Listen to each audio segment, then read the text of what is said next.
Welcome to icon news. నేను మీ పవన్ కృష్ణమూర్తి. నిన్న IAS ఆఫీసర్లకు సంబంధించినటువంటి బదిలీలు వీటికి సంబంధించిన వివరాలన్నీ తెలుసుకున్నాం. ఇప్పుడు ఐపీఎస్ ఆఫీసర్ల వంతు. దాంట్లో ముఖ్యంగా 20వ తేదీన ఇచ్చినటువంటి general administration department GO number 1093 ప్రకారం 1084 ప్రకారం జీవో ప్రకారం ఐఏఎస్ ఆఫీసర్ల బదిలీలు జరిగాయి. ఐపీఎస్ ఆఫీసర్లకి 1093 జీవోలో రిలీజ్ చేశారు. Relieving immediate effect transfer of these following IPS officers. మొదటి పేరు Kasireddy Venkata Rajendranath Reddy, IPS, batch number 1992. Director general ACB is transferred, posted as commissioner printing stationery store purchase. Sri Atul Singh IPS 95 batch additional DG APSP battalion is placed full additional charge of the post of Director General ACB till further orders. Kasireddy Rajendranath Reddy సీనియారిటీలో 12వ ప్లేస్లోనో 15వ ప్లేస్లోనో ఉంటారు. అలాంటి కసిరెడ్డి రాజేంద్రనాథ్ రెడ్డిని జగన్మోహన్ రెడ్డి తీసుకొచ్చి పూర్తి స్థాయిలో డీజీపీ అని కూడా చెప్పలేము, ఇన్ఛార్జ్ డీజీపీ అనుకోవచ్చు. బట్ డీజీపీ కింద మిగతా వాళ్ళెవరికి అవకాశం లేకుండా సీనియారిటీ ఉన్నటువంటి ఏబి వెంకటేశ్వరరావు గారికి ఆ పోస్ట్ దక్కకూడదు అన్నటువంటి రాజకీయ కక్షతో ఆడినటువంటి క్రీడలో ఈయన తీసుకొచ్చి అక్కడ పడేశాడు. ఎవరికి ఏదిస్తే వాళ్ళకి అదే వస్తుంది అని చెప్పి ఎవరినైతే తెచ్చి డీజీపీ కింద పెట్టాలనుకుని డీజీపీ స్థాయి అధికారిని తీసుకెళ్ళి ప్రింటింగ్ అండ్ పోస్ట్ స్టేషనరీ దాంట్లో పడేశాడంటే కావాల్సిన పేపర్లు, మెటీరియల్ ప్రింటింగు, తర్వాత ఇవి స్టాప్లర్ పిన్నులు కొనడాలు, స్టేషనరీలు కొనడాలు, వీటికి సంబంధించి ఇది చూసుకోండి చాలు పోలీస్ డిపార్ట్మెంట్ కానీ దాంట్లో పడేశాడు. ఇప్పుడు అదే కసిరెడ్డి రాజేంద్రనాథ్ రెడ్డిని, అంటే మౌనముని అని పాపం మన్మోహన్ సింగ్ గారికి పేరుండేది, ద అన్స్పోకెన్ ప్రైమ్ మినిస్టర్ అని. అలాగా the untold or unspoken DGP అని చెప్పి ఈయనకి పేరు పెట్టచ్చు. సో ఎందుకంటే ఈయన డీజీపీ పేరుకి మాత్రమే, యాక్షన్ అంతా సజ్జల రామకృష్ణారెడ్డిదే కదా. సో అందుకని ఈయన విధులు ఈయన నిర్వర్తించినందుకు గాను మీరు వెళ్ళి అక్కడికి ఉండండి, పిలిచినప్పుడు వచ్చి మేము అడిగిన వాటికి విచారణలో సహకరిస్తే సరిపోతుంది అని ప్రింటింగ్ అండ్ స్టేషనరీ దాంట్లో పడేశారు.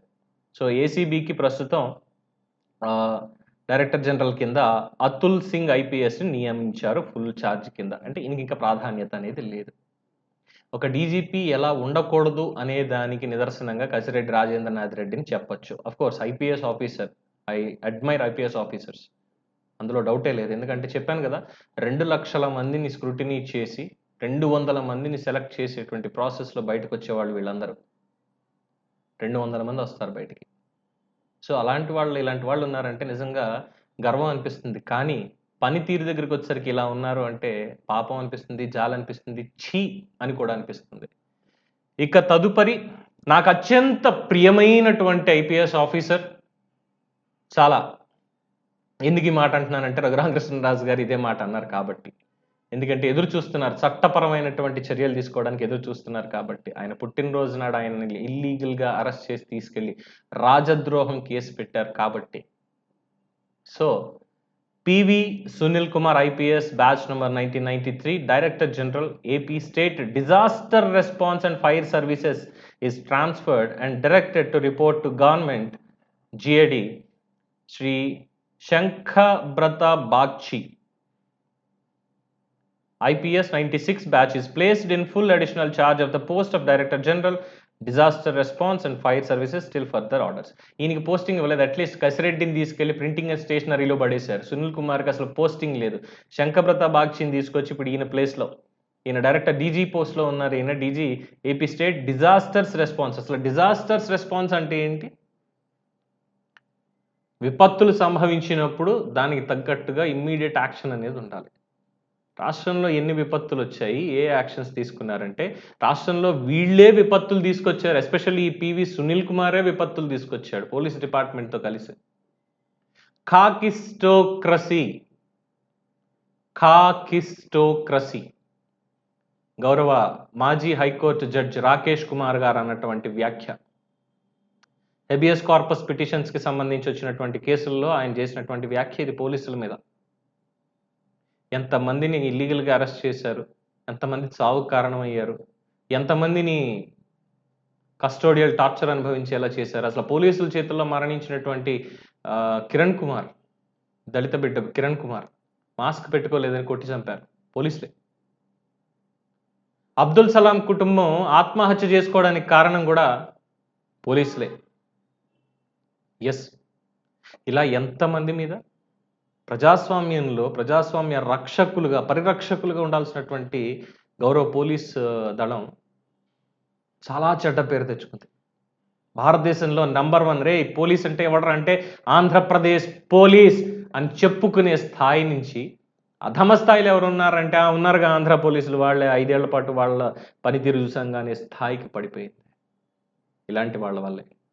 అఫ్కోర్స్ ఈయన గురువు పైన గౌతమ్ సవాంగ్ ఉన్నాడు, ఆయన కూడా ఉన్నాడు. ఆయన ఎక్కడికి వెళ్ళినా సరే వివాదాలే. ఏపీపీఎస్సీలో వివాదాలే, డీజీపీగా ఉన్న వివాదాలు, ఇన్ఛార్జ్ డీజీపీగా ఉన్న కూడా వివాదాలే. భావ ప్రకటన స్వేచ్ఛ, ప్రతిపక్ష నేతని చెప్పులతో కొడితే భావ ప్రకటన స్వేచ్ఛ, రాళ్ళు విసిరితే భావ ప్రకటన స్వేచ్ఛ. ఆయన ఇంటి మీద దాడికి, ఆయన కార్యాలయం మీద దాడికి, వాళ్ళ పార్టీ ఆఫీస్ మీద దాడికి వెళ్తే భావ ప్రకటన స్వేచ్ఛ. దాన్ని ముఖ్యమంత్రి సపోర్ట్ చేస్తాడు, నా అభిమానులకి బీపీ వచ్చేస్తుంది అని. పోలీసుల్ని తన సైన్యంగా పెట్టుకొని చేసినటువంటి అరాచకాల్లో పివి సునీల్ కుమార్ అనేటువంటి ఐపీఎస్ అధికారి సేనాధిపతి. ఎస్, త్వరలో చర్యలు ఉంటాయి. ప్రస్తుతానికి జిఏడీలో రిపోర్ట్ చేయమన్నారు డీజీపీకి. తర్వాత ఇంకేముంటాయో చూడాలి. ఇక మూడోది, యువకుడు చూడగానే ఆకట్టుకునేటువంటి రూపం. నిజంగానే బా నేను ఎందుకు కాలేకపోయాను రా ఐపీఎస్ అసలు అనే ఒక అడ్మిరేషన్ కలుగుతుంది. కానీ ఏం లాభం?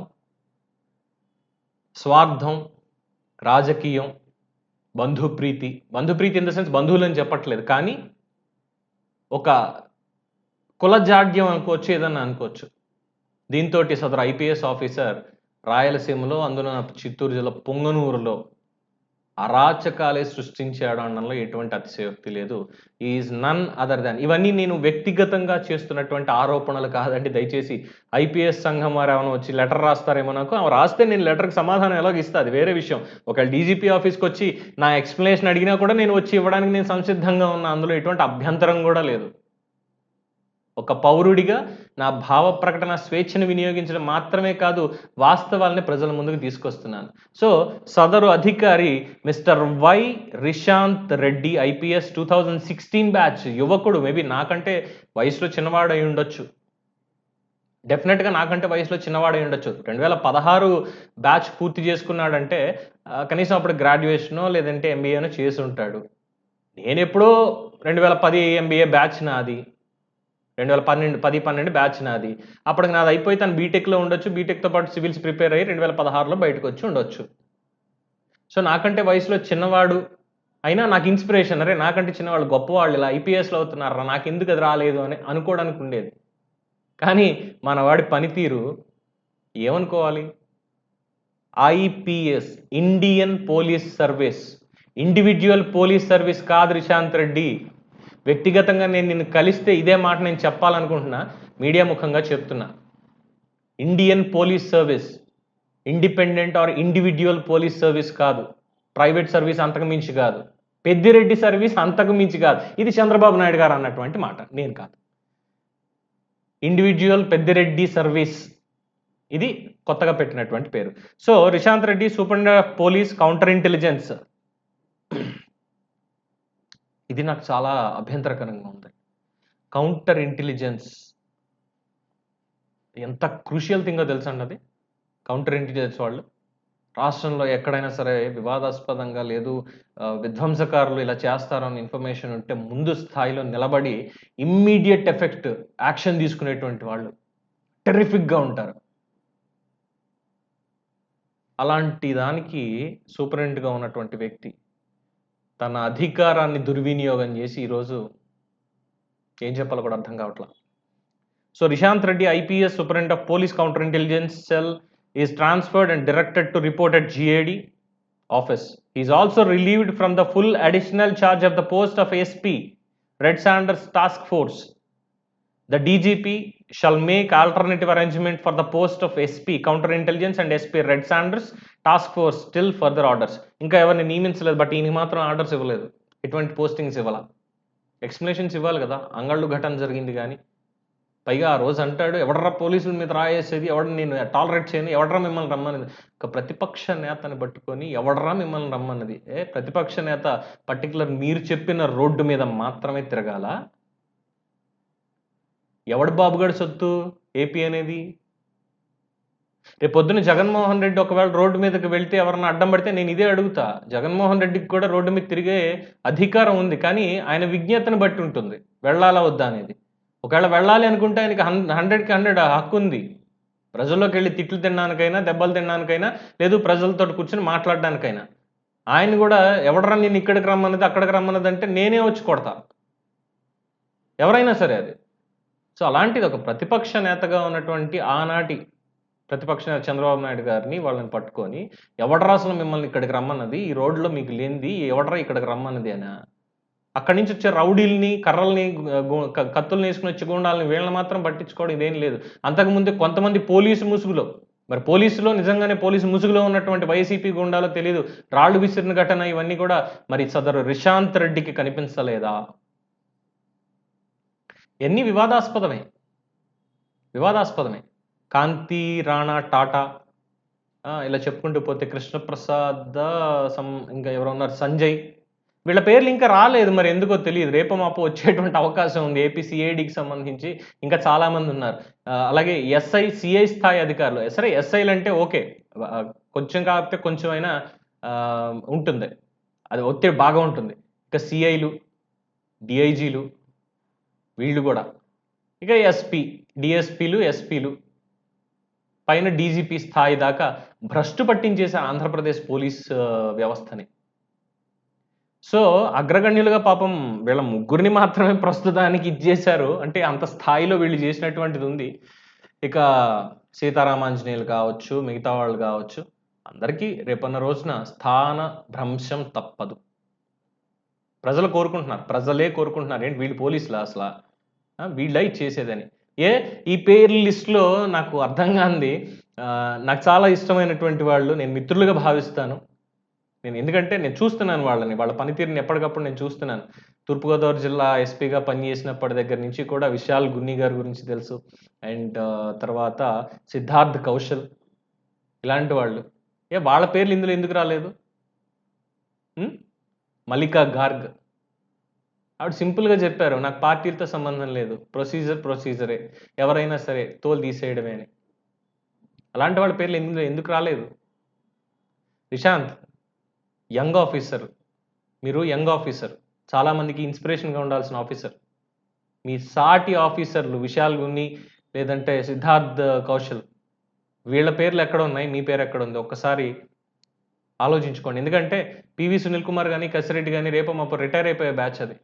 కానీ మీరు సర్వీస్‌లో ఉండాల్సిన వాళ్ళు. సర్వీస్ చేయాల్సినటువంటి వాళ్ళు. పనితీరు ఇప్పటికైనా మార్చుకోవాలి. రియలైజేషన్ రావాలి. I'm not against you. Definitely. కానీ మీ పద్ధతికి, మీ పనితీరుకి మాత్రం ఐయామ్ డెఫినెట్‌లీ అగెయిన్స్ట్. ఒకవేళ నేను ఇదే పందాలో ఉందాను అనుకుంటే యూనిఫార్మ్ తీసేసి హ్యాపీగా కద్దరేసేసుకోండి. Come to politics. అంతే తప్ప ప్రజలకి సర్వీస్ చేయడానికి వచ్చి ప్రొటెక్టర్‌గా ఉండాల్సిన మీరే డిస్ట్రక్టర్‌గా మారతానంటే people can't tolerate. Please understand this. So, ఇది ఐపీఎస్ ఆఫీసర్ల స్థాన చలనం గురించి ప్రస్తుతం అందినటువంటి సమాచారం మీద చిన్న విశ్లేషణ. పదజాలం ఏమైనా తీవ్రంగా ఉంది అనుకుంటే దయచేసి మీ సజెషన్స్ ఇవ్వండి. ఎందుకంటే ఇటీవల కాలంలో జరుగుతున్న సంఘటనలు చూసి నేను కూడా ఇక స్పందించకపోతే ఎప్పటికి నా మీద ఒక ముద్ర ఉండిపోతుంది. పవన్ అనేవాడు సాఫ్ట్‌గానే మాట్లాడతాడు. ఫ్యాక్ట్స్ తోటి సాఫ్ట్‌గానే ఉంటాడు తప్పితే ఒక మాట అనడం రాదు, కఠినంగా మాట్లాడడం రాదు అన్నటువంటిది ముద్ర పడిపోతుంది. ఎందుకంటే 2 మిక్స్ చేసుకుంటూ వెళ్ళాలి. ఇప్పటివరకు చూస్తూనే ఉన్నాం. చాలామంది సీనియర్ జర్నలిస్ట్‌లను కూడా చూస్తూనే ఉన్నాం. ఏం మాట్లాడుతున్నారు అనేది. అబద్ధాలను అలా ఓకగా ఏ విధంగా ప్రచారం చేస్తున్నారు అనేది. సో, అట్‌లీస్ట్ ఆ పంథాకి పూర్తిగా తెరదించాలి అనేటువంటి భాగం తప్ప ఎవరిని కించపరచాలనేటువంటిది మాత్రం డెఫినిట్‌గా కాదు. సో, నేను మళ్ళీ చెప్తున్నా. వీళ్ళు గనక డీజీపీ ఆఫీస్‌కి రావాల్సిందే. పవన్ కృష్ణమూర్తి ఎక్స్‌ప్లనేషన్ ఇవ్వాల్సిందే. మమ్మల్ని ఇలా అన్నాడు, ఎందుకన్నాడు అని పిలిపిస్తారా? హాయిగా, హ్యాపీగా అమరావతిలో కాలు పెడతా. డీజీపీ ఆఫీస్‌లో మీ కళ్ళెదురకుండా కూర్చుంటా. చక్కగా మీరు అడిగినటువంటి ప్రశ్నలకి సమాధానం చెప్తా.